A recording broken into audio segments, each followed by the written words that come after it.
खबरें IBP news पर मैं हूं आपके साथ मुनीश कुमार मल्होत्रा।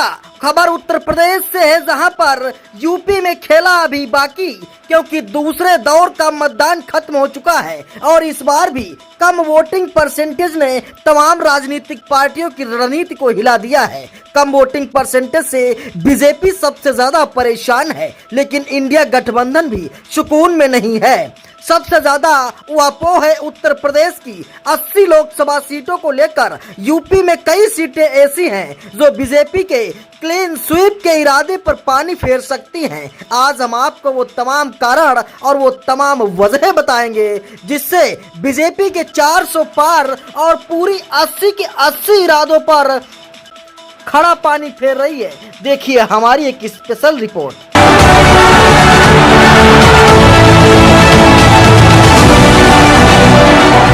देश ने घोषणा कर दी है, अब की बार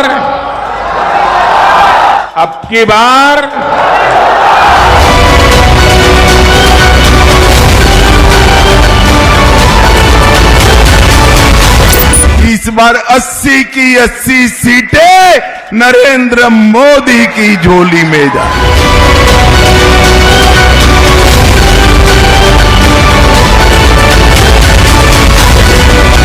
एक पे तो लड़ाई है, बाकी 79 सीटें बीजेपी हार रही है।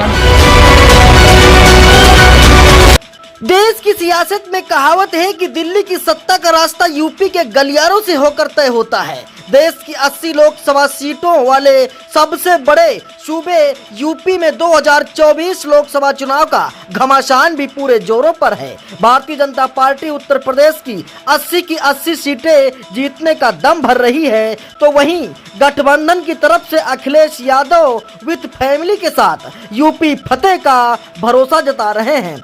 विपक्षी गठबंधन से अलग मायावती और असदुद्दीन ओवैसी ने यूपी की राजनीति में लोकसभा चुनाव को लेकर के सस्पेंस बढ़ा दिया है। यूपी की 80 लोकसभा सीटों में 62 सीटों पर बीजेपी का कब्जा है। 2024 के लिए मोदी की अब की बार 400 पार के नारे को समर्थन करने के लिए यूपी की 80 सीटें सबसे ज्यादा महत्वपूर्ण हैं। उत्तर भारत में सीटों के सिचुएशन पॉइंट पर पहुंच चुकी बीजेपी इस बार यूपी की सभी 80 सीटें जीतने का दावा कर रही है। देश ने नतीजों का ऐलान कर दिया है। देश ने घोषणा कर दी है, अब की बार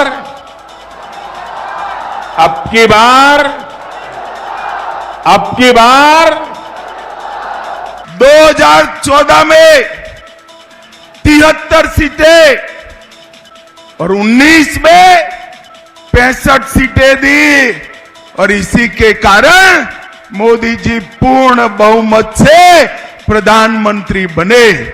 मगर इस बार तीसरी बार बनाना है। ना 73 चलेगी ना 65 चलेगी। इस बार 80 की 80 सीटें नरेंद्र मोदी की झोली में जाएंगी। 2019 में भारतीय जनता पार्टी ने प्रदेश में जब अकेले भारतीय जनता पार्टी लड़ रही थी और सभी राजनीतिक दल एकजुट होकर के मोदी जी के खिलाफ लड़ रहे थे, तब हम लोगों ने 80 में से 64 सीट जीती थी। सरकार के कार्य भी हैं, मोदी जी का नेतृत्व भी है, संगठन का दायरा भी बढ़ा है। उन स्थितियों में परिणाम 80 के 80 भारतीय जनता पार्टी के पक्ष में आने। यूपी से इस बार न सिर्फ एनडीए बल्कि इंडिया गठबंधन को भी काफी उम्मीद है, लेकिन पहले दो चरण के मतदान में वोटिंग परसेंटेज जिस तरीके से गिरा है उसको लेकर के भारतीय जनता पार्टी काफी टेंशन में है। अनुमान यह लगाया जा रहा है कि कम वोटिंग परसेंटेज का अब सत्ताधारी पक्ष को नुकसान, लेकिन इस बार जिस तरीके से कम मतदान हो रहा है उसको लेकर के न केवल सत्ता पक्ष बल्कि विपक्ष भी बेहद कंफ्यूज है। इसके अलावा भारतीय जनता पार्टी के टिकट देने के फार्मूले और मायावती के पैट्रों ने भी कई सवाल खड़े कर दिए हैं। लोकसभा चुनाव के दूसरे चरण में यूपी की 8 सीटों पर वोटिंग हुई। 8 सीटों पर वोटिंग परसेंटेज की बात करें तो दूसरे चरण में हुए मतदान का कम वोटिंग परसेंटेज देखने को मिला। अमरोहा में 62.36%, 2019 में 71.5% मतदान हुआ था। मेरठ में 54.49% हुआ मतदान और 2019 में 64.29% हुआ था मतदान। बागपत में 53.69% हुआ और 64.68% हुआ था 2019 में। गाजियाबाद में 48.21% हुआ मतदान, जबकि 2019 में 55.89% था। गौतम बुद्ध नगर में 52.86%, जबकि 2019 में 60.49% मतदान हुआ था। वहीं बुलंदशहर में 54.34% मतदान हुआ, जबकि 19 में 62.92% हुआ था। अलीगढ़ में 56.62% मतदान हुआ, जबकि 2019 में 61.68% हुआ था मतदान। मथुरा में 47.45% मतदान हुआ, जबकि 2019 में 61.8% मतदान हुआ था। ये कम मतदान भी एक बड़ी सिकुड़न बन सकती है, बड़ी संकट का विषय बन सकता है। आपको बता दें, ये सभी पार्टियों के लिए बहुत बड़ा संकट का विषय है।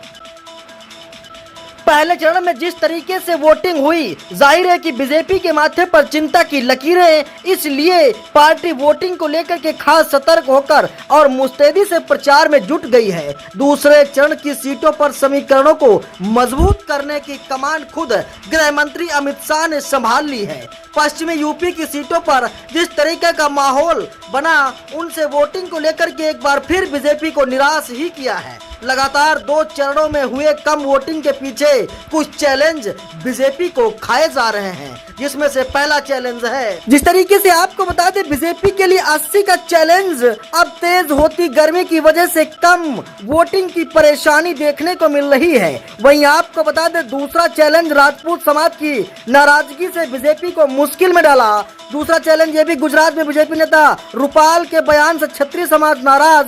गाजियाबाद में गौतम बुद्ध नगर से राजपूत समाज का कैंडिडेट नहीं, जिसकी वजह से यहाँ पर कैंडिडेट की ना होने से नाराज हैं। तीसरा चैलेंज दूसरे चरण की 8 सीटों पर लोकसभा लोकल मुद्दे, मेरठ, बागपत, बुलंदशहर में गन्ने की कीमत, बंद फैक्ट्री का मुद्दा सामने आया है। मथुरा में यमुना की सफाई, धार्मिक पर्यटन विकास, नए उद्योगों का मुद्दा है। ये बड़ी बात है जब यहाँ पर गाजियाबाद, नोएडा में फ्लैट रजिस्ट्री, मुआवजे में देरी का मुद्दा, ये मुद्दे सामने आ रहे हैं। वही चौथा चैलेंज बीजेपी के लिए, बीएसपी की रणनीति पर बीजेपी के लिए बड़ी मुसीबत साबित हो सकती है। जी हाँ, बीएसपी ने चुन कर बीजेपी पर भारी पड़ने वाले उम्मीदवार उतारे हैं। बीएसपी ने गाजियाबाद, नोएडा में राजपूत कैंडिडेट उतार दिए हैं। ये बड़ी बात है और यहीं पे बीएसपी जातिगत समीकरणों के हिसाब से रणनीति बना रही है, जिससे शायद इनको ये मुसीबत आ सकती है।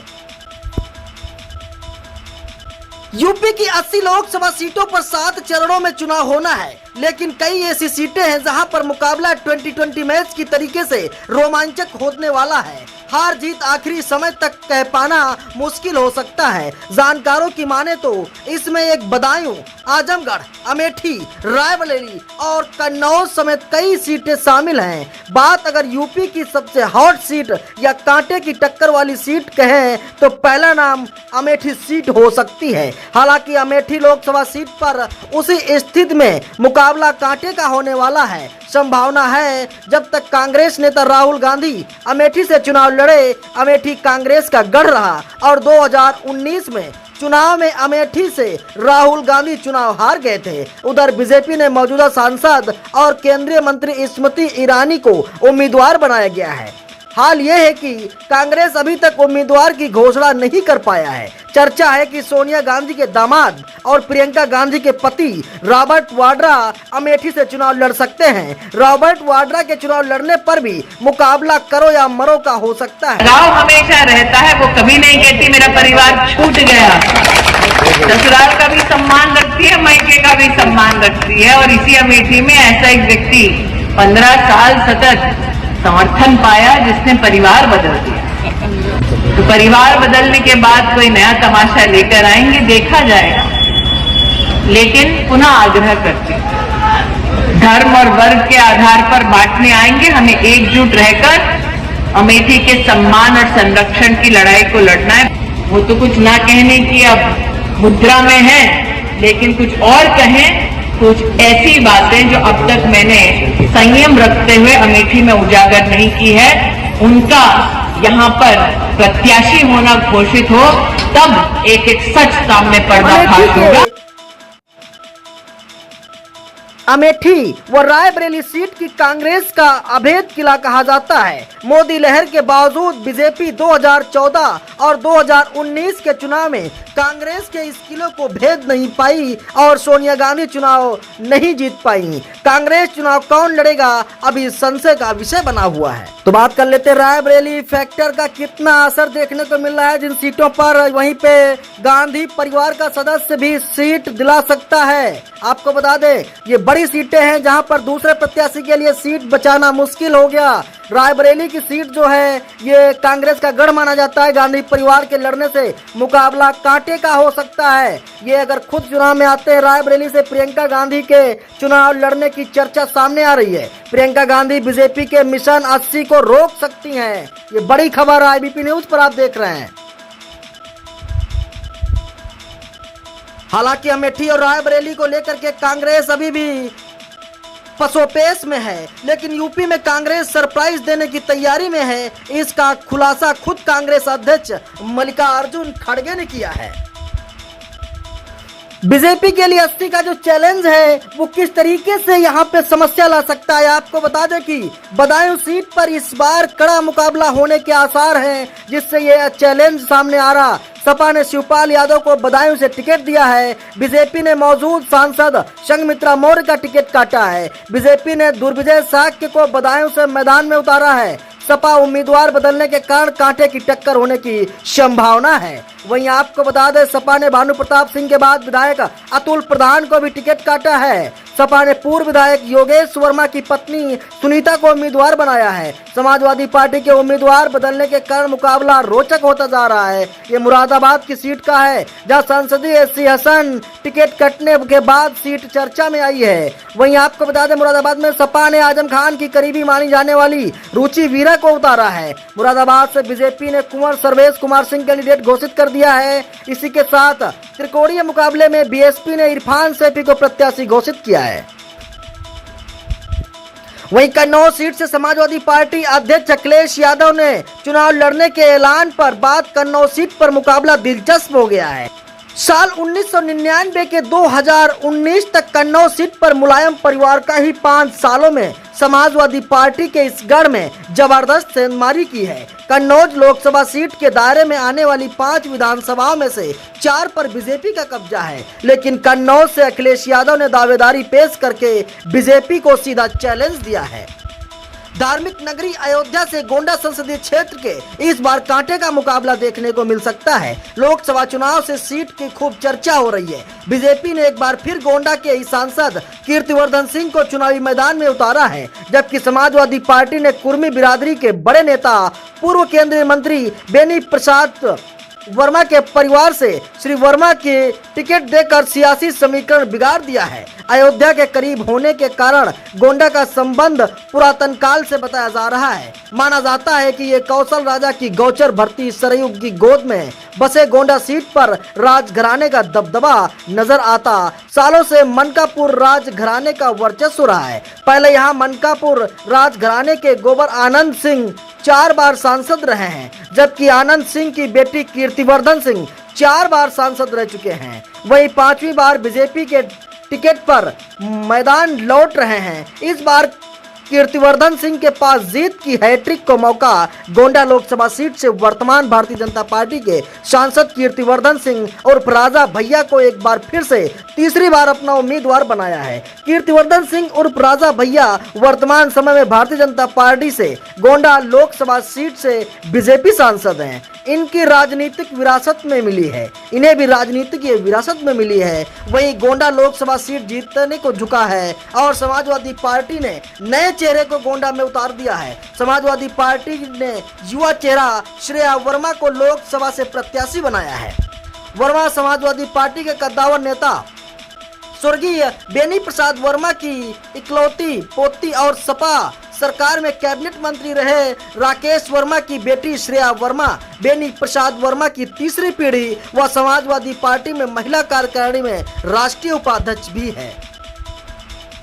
संसदीय सीट गोंडा एक तरफ पूरी तरीके से चुनावी मोड़ में आ चुकी है, वहीं जिले के कैसरगंज संसदीय सीट पर सन्नाटा पसरा है। कानूनी फेर में फंसे बीजेपी सांसद ब्रजभूषण शरण सिंह की वजह से पार्टी कैसरगंज सीट को लेकर दुविधा में है, लेकिन ब्रजभूषण ऐलान कर रहे हैं कि सब कुछ ठीक है और वे चुनाव लड़ने की तैयारी शुरू कर चुके हैं। एक बात साफ है कि अगर ब्रजभूषण सिंह की टिकट करती है तो गोंडा में अयोध्या तक बीजेपी को परेशानी का सामना करना पड़ सकता है। क्षेत्र में उनकी काफी मजबूत पकड़ है, इसलिए टिकट कटने से भाजपा को नुकसान हो सकता है, जिसकी सबसे बड़ी वजह वही बार भी संसदीय में यूपी में ठाकुर बिरादरी में अच्छी पकड़ है और अन्य पिछड़ा वर्ग ओबीसी में भी अच्छी पकड़ रखते हैं। पूर्वांचल के साथ साथ पूरे प्रदेश में इनका असर देखने को मिल सकता है। आने वाले दिनों में जिस तरह आपने हम लोगों की परवरिश की है, हम लोगों के लिए विकास की चिंता की है, हमारे परिवार की समस्याओं पर ध्यान दिया है, आपका परिवार कदम कदम पर उत्तर प्रदेश तो उत्तम प्रदेश बनाने का जो आपका फैसला है, उसमें हर कदम पर हम लोग आपके साथ रहेंगे और आगे आने वाले चुनाव में पूरे देश में 400 से ज्यादा सीट हम लोग अपनी मेहनत से लाकर केंद्र में फिर से भारतीय जनता पार्टी की मजबूत सरकार बनाने का दावा वादा करते हैं।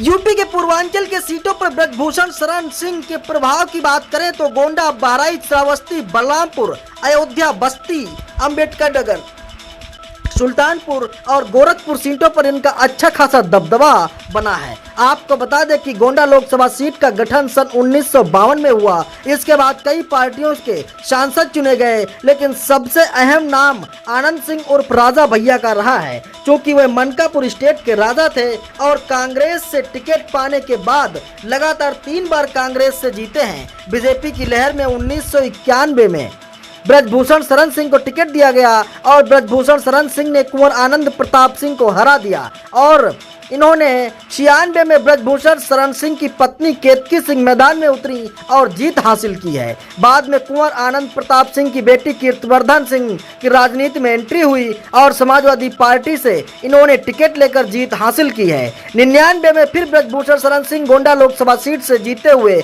इस बार यूपी की राह बीजेपी के लिए थोड़ी पथरीली और कांटों भरी नजर आ रही है। बीजेपी यूपी में डबल इंजन की सरकार और योगी राज के नाम पर जनता के बीच पहुंच रही है। अयोध्या में राम मंदिर को बीजेपी बहुत बड़ा उपलब्धि के तौर पर पेश कर रही है, साथ ही मोदी की गारंटी को भी बीजेपी बड़ा हथियार बना रही है। फिलहाल आपका क्या राय है, हमें कमेंट बॉक्स में जरूर बताएं कि इस बार किसकी बनेगी सरकार और कौन बैठेगा राजगद्दी पे।